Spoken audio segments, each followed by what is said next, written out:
Hi, it's Miss Kyoto, ready for our shared reading. Today we start a new book. It's called Charlotte's Web, and it was written by E.B. White, and the pictures were by Garth Williams. It was published almost 70 years ago, and it is a classic. It has been read by thousands and thousands and thousands of people all around the world. We are going to start getting our papers ready for our Stop and Jots. You received some materials a few days ago, and you need to get out the packet of 4 papers that are stapled together, and they have the words Charlotte's Web on them. So I want you to pause the video and go find that packet of papers for Charlotte's Web.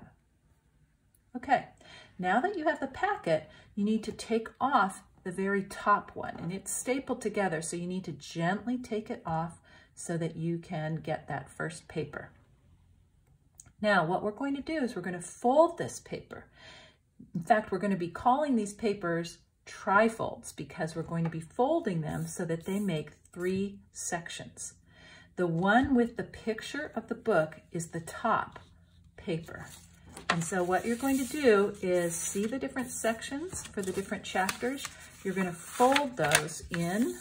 I usually fold mine from the right first, and then I bring over the one on the left, and then I have my trifold. So here's my top paper with the book on it. I know mine doesn't have a picture, but if it had one, the picture would be here.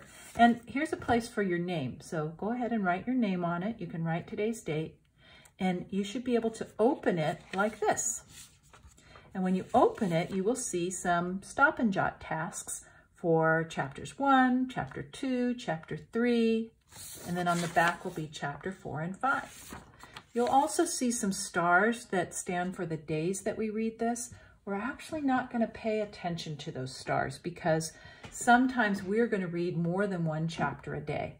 In fact, today we're going to read both chapters 1 and 2.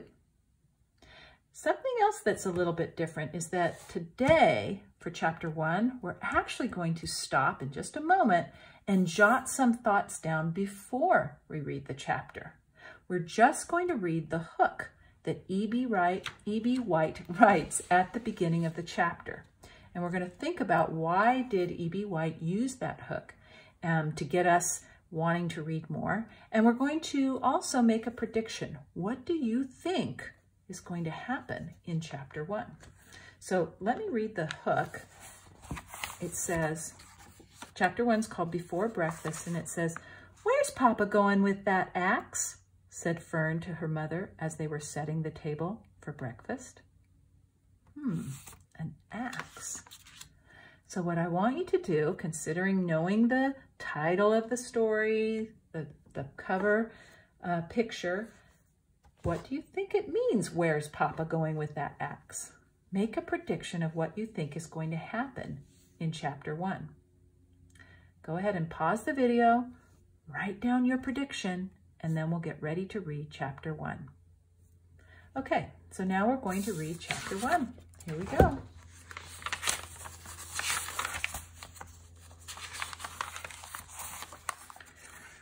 "Where's Papa going with that axe?" said Fern to her mother as they were setting the table for breakfast.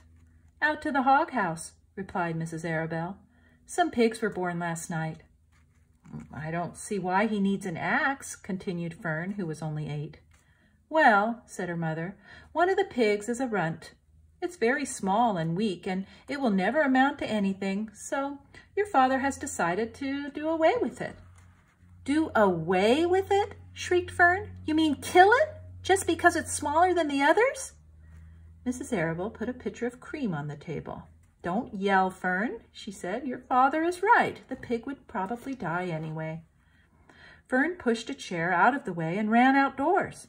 The grass was wet and the earth smelled of springtime. Fern's sneakers were sopping by the time she caught up with her father. Look at that. "Please don't kill it," she sobbed. "It's unfair." Mr. Arabelle stopped walking. "Fern," he said gently, "you will have to learn to control yourself." "Control myself?" yelled Fern. "This is a matter of life and death, and you talk about controlling myself?" tears ran down her cheeks, and she took hold of the axe and tried to pull it out of her father's hand. "Fern," said Mr. Arabelle, "I know more about raising a litter of pigs than you do. A weakling makes trouble. Now run along." "But it's unfair," cried Fern. "The pig couldn't help being born small, could it? If I had been very small when at birth, would you have killed me?" Mr. Arabelle smiled. "Certainly not," he said, looking down at his daughter with love. "But this is different. A little girl is one thing. A little runty pig is another." "Well, I see no difference," replied Fern, still hanging on to the axe. "This is the most terrible case of injustice I ever heard of." A queer look came over John Arabelle's face. He seemed almost ready to cry himself. "All right," he said. "You go back to the house, and I will bring the runt when I come in. I'll let you start it on a bottle, like a baby. Then you'll see what trouble a pig can be." When Mr. Arabelle returned to the house half an hour later, he carried a carton under his arm. Fern was upstairs changing her sneakers.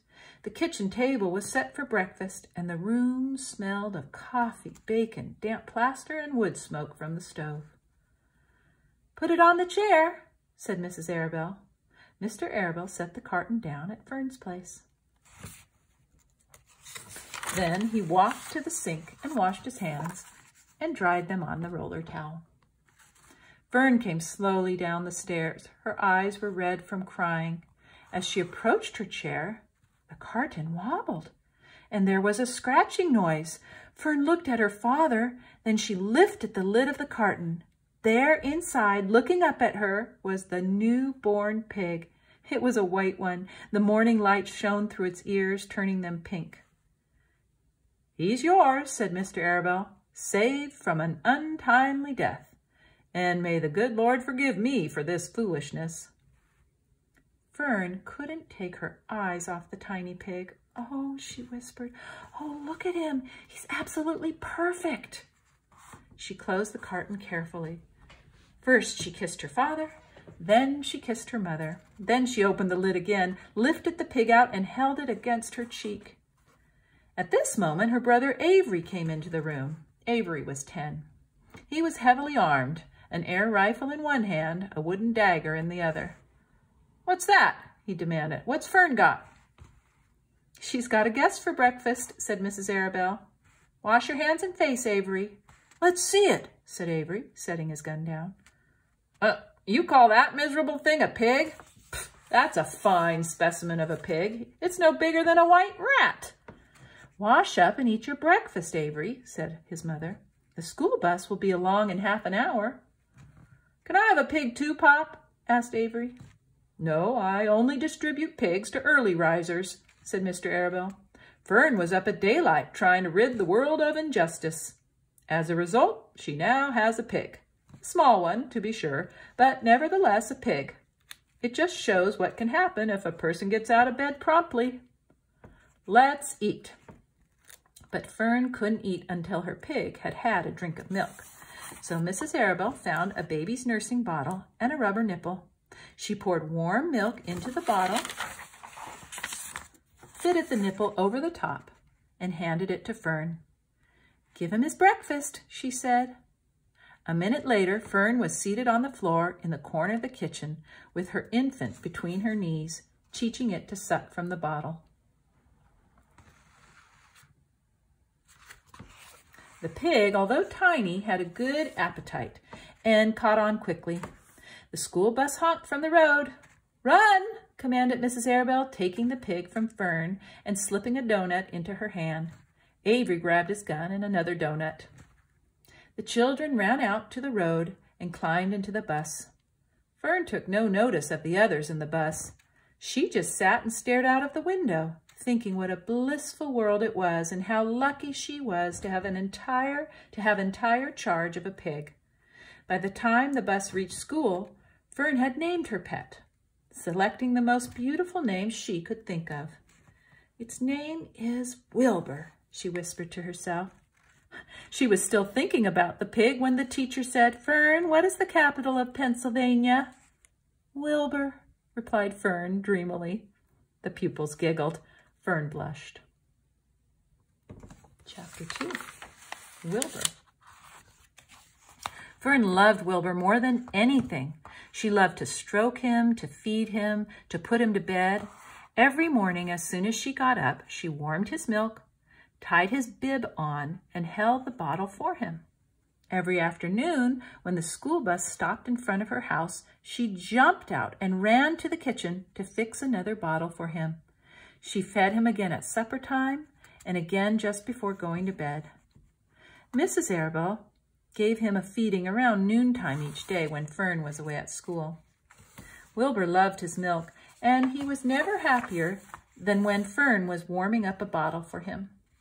He would stand and gaze up at her with adoring eyes. For the first few days of his life, Wilbur was allowed to live in a box near the stove in the kitchen. Then, when Mrs. Arabelle complained, he was moved to a bigger box in the woodshed. At 2 weeks of age, he was moved outdoors. It was apple blossom time, and the days were getting warmer. Mr. Arabelle fixed a small yard specially for Wilbur under an apple tree and gave him a large wooden box full of straw with a doorway cut in it so he could walk in and out as he pleased. "Won't he be cold at night?" asked Fern. "No," said her father. "You watch and see what he does." Carrying a bottle of milk, Fern sat down under the apple tree inside the yard. Wilbur ran to her, and she held the bottle for him when he sucked. When he had finished the last drop, he grunted and walked sleepily into the box. Fern peered through the door. Wilbur was poking the straw with his snout. In a short time, he had dug a tunnel in the straw. He crawled into the tunnel and disappeared from sight, completely covered with straw. Fern was enchanted. It relieved her mind to know that her baby would sleep covered up and would stay warm. Every morning after breakfast, Wilbur walked out to the road with Fern and waited with her till the bus came. She would wave goodbye to him, and he would stand and watch the bus until it vanished around a turn. When Fern was in school, Wilbur was shut up inside his yard, but as soon as she got home in the afternoon, she would take him out and he would follow her around the place. If she went into the house, Wilbur went too. If she went upstairs, Wilbur would wait at the bottom step until she came down again. If she took out her doll for a walk in the doll carriage, Wilbur followed along. Sometimes on these journeys, Wilbur would get tired and Fern would pick him up and put him in the carriage alongside the doll. He liked this, and if he was very tired, he would close his eyes and go to sleep under the doll's blanket. He looked cute with his eye when his eyes were closed because his lashes were so long. The doll would close her eyes too, and Fern would wheel the carriage very slowly and smoothly so as not to wake her infants. One warm afternoon, Fern and Avery put on bathing suits and went down to the brook for a swim. Wilbur tagged along at Fern's heels. When she waded into the brook, Wilbur waded in with her. He found the water quite cold, too cold for his liking. So while the children swam and played and splashed water at each other, Wilbur amused himself in the mud along the edge of the brook, where it was warm and moist and delightfully sticky and oozy. Show you the picture of them in the baby carriage. Every day was a happy day and every night was peaceful. Wilbur was what farmers call a spring pig, which simply means that he was born in springtime. When he was 5 weeks old, Mr. Arabelle said he was now big enough to sell and would have to be sold. Fern broke down and wept, but her father was firm about it. Wilbur's appetite had increased. He was beginning to eat scraps of food in addition to milk. Mr. Arabelle was not willing to provide for him any longer. He had already sold Wilbur's 10 brothers and sisters. "He's got to go, Fern," he said. "You have had your fun raising a baby pig, but Wilbur is not a baby any longer, and he has to be sold. He has got to be sold." Call up the Zuckermans, suggested Mrs. Arabelle to Fern. Your Uncle Homer sometimes raises a pig, and if Wilbur goes there to live, you can walk down the road and visit him as often as you like. How much money should I ask for him? Fern wanted to know. Well, said her father, he's a runt.